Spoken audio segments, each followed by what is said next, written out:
Nostradamus. Ah oui, non, mais ça fait bien, surtout avec les chapeaux comme ça d'avant, mais c'est rien d'étrange. Avant, c'était pas curieux. Aujourd'hui, on dit, ah, il a un drôle de chapeau, il doit dire des choses intéressantes. Moi-même aussi, je peux mettre des chapeaux, regardez. Je peux faire quelque chose comme ça. Michel de Notre-Dame. C'est un petit Français qui est né dans le sud de la France. Évidemment, d'origine juive. Donc les curés ont pensé qu'il fallait l'appeler Michel de Notre-Dame, alias Nostradamus. Il est né en 1503 et il est mort en 1566. C'est un adepte de l'astrologie, une science qui voit la corrélation des planètes par rapport au comportement humain. Et quand même, ses écrits ressemblent étrangement à des prophéties préexistantes, ou voire même des faits historiques. C'est curieux. Alors le Michel de Notre-Dame, non seulement c'est un astrologue, mais aussi il est adepte des sciences divinatoires. Et pour couronner le tout, ses écrits sont un mix de moyen français, c'est un français qui était parlé à la fin du Moyen-Âge, de grec, de latin et même de provençal. Il est en effet l'auteur du livre La prophétie. Ah, Nostradamus. Donc il n'y a rien d'extraordinaire de faire des vers mystérieux qui veulent dire plusieurs choses à la fois et qui pourraient s'expliquer d'une manière comme d'une autre. On ne peut pas se tromper. Quand il y a plusieurs solutions qui existent, évidemment, si ça ne marche pas d'un côté, ça marchera d'un autre côté, puisque la phrase est multiple et peut vouloir dire n'importe quoi.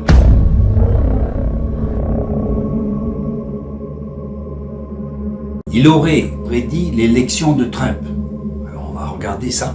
C'est dans le Saint-Thierry 3, le 4-1-81. Vous chercherez vous-même. Qu'est-ce qu'il est dit? Le grand brailleur audacieux et sans vergogne sera élu gouverneur de l'armée. Eux, ils ont vu Trump. C'est du n'importe quoi. Et les grands brailleurs, il y en a eu de tout siècle. Pour diriger une armée, il faut être un peu brailleur. Garde à vous! On va pas dire, garde à vous les gars, garde à vous. Allez, venez, on va trucider les gens là, dans le petit village là-bas. On va les trucider. Après, il aurait prédit Hitler. Voilà ce qu'il est dit. Du fond de l'ouest de l'Europe, un jeune enfant sera né de pauvres gens. Celui qui par sa langue séduira une grande troupe. Sa gloire augmentera vers le royaume de l'Orient. Vous avez vu Hitler là-dedans, vous? Eux, ils ont vu. Ils ont vu. Ah, ils ont vu Hitler. Bon, des prédictions comme ça, on peut en faire. Un exemple de supposée prédiction. Un homme surgira de l'ombre et s'imposera sur le trône. Ça s'est vu de tout temps.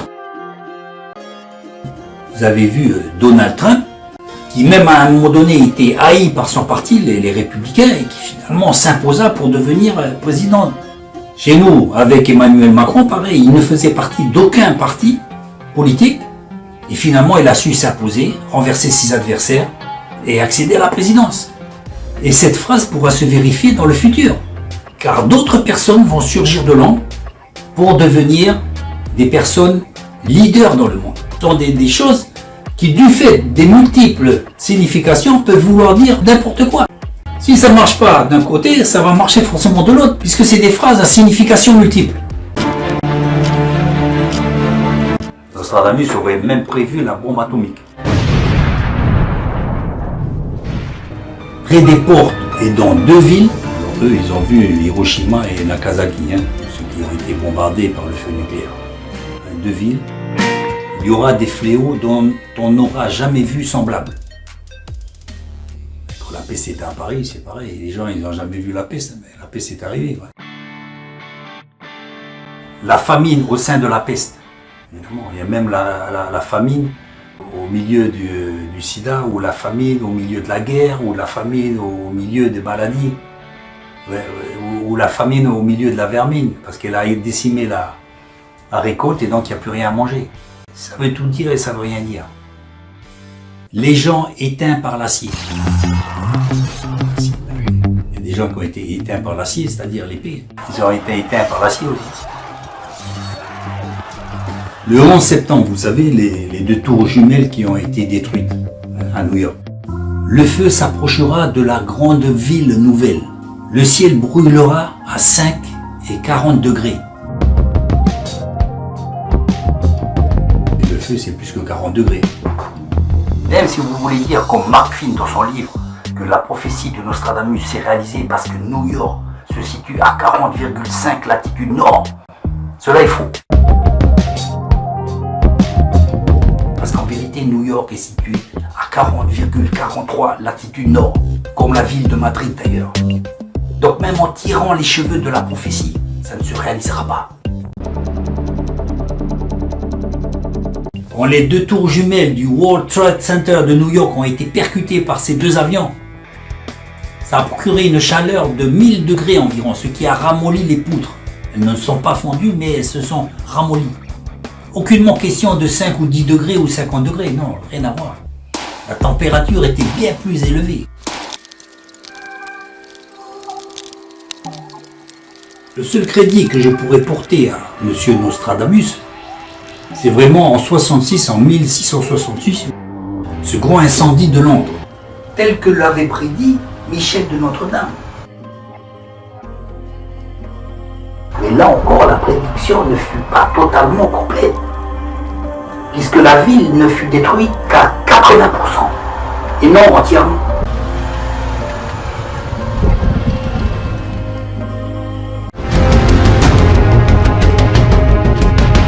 En 1839, une petite espagnole nommée Eugénie rencontre une gitane qui lui prédit qu'un jour elle sera plus qu'une reine.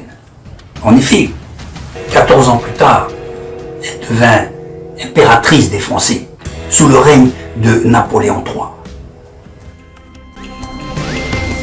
Et au-delà des siècles et de par le monde, il existe, comme vous le savez, des devins, des mages, des astrologues et bien des personnes qui font des prédictions ou des déductions. Ce n'étaient pas pour autant des prophètes.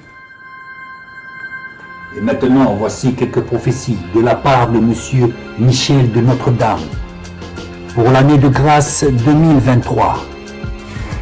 Bon, l'arc-en-ciel, pendant 40 ans, on ne le verra plus. Et pendant 40 ans aussi, on le verra tous les jours. Le pape François va démissionner. Il sera remplacé par un individu dangereux, ce qui pourrait conduire à une nouvelle guerre de religion.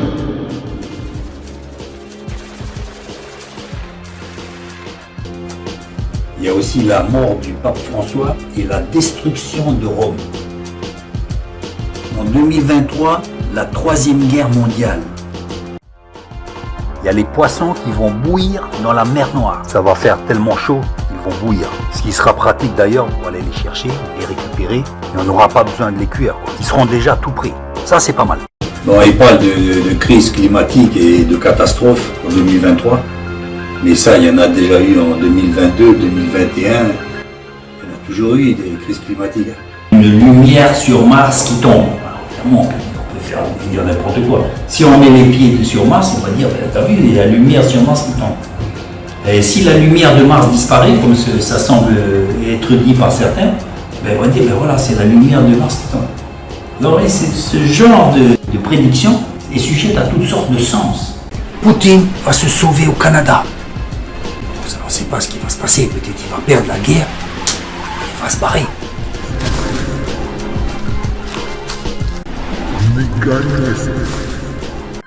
Plus près de chez nous, Baba Vanga, une Bulgare qui est morte récemment, avait prédit bien des choses.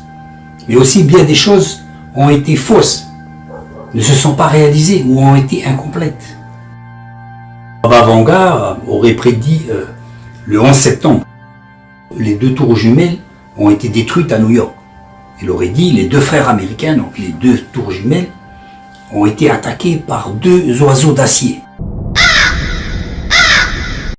qui firent jaillir le feu et firent périr des innocents. Mais elle prédit aussi qu'un Afro-Américain allait diriger l'Amérique et qui serait le dernier des présidents américains, ce qui ne fut pas, puisque ensuite vint Donald Trump. ce genre de prédiction s'accomplit de manière partielle. Ce n'est pas une prophétie, c'est une prédiction. À la différence avec les prophéties qui s'accomplissent intégralement, dans leur totalité. Je classerai plutôt cette femme comme une voyante, avec la différence des prophètes. Pas étonnant que Nostradamus se soit trompé à ce point, puisqu'il était en relation avec des forces obscures. Il n'existe aucun autre livre qui nous parle avec autant de précision que la Bible. Si vous voulez savoir votre avenir et celui de ce monde, alors plongez vos regards dans la lecture du livre le plus lu au monde. Vous comprendrez alors que Dieu vous aime et que ses avertissements ne sont autres que de vouloir vous préserver de la fin tragique annoncée de ce monde. Tout est en train de s'accélérer là sous nos yeux et pourtant le monde préfère entendre des mensonges qui rassurent et refuse de se remettre en question.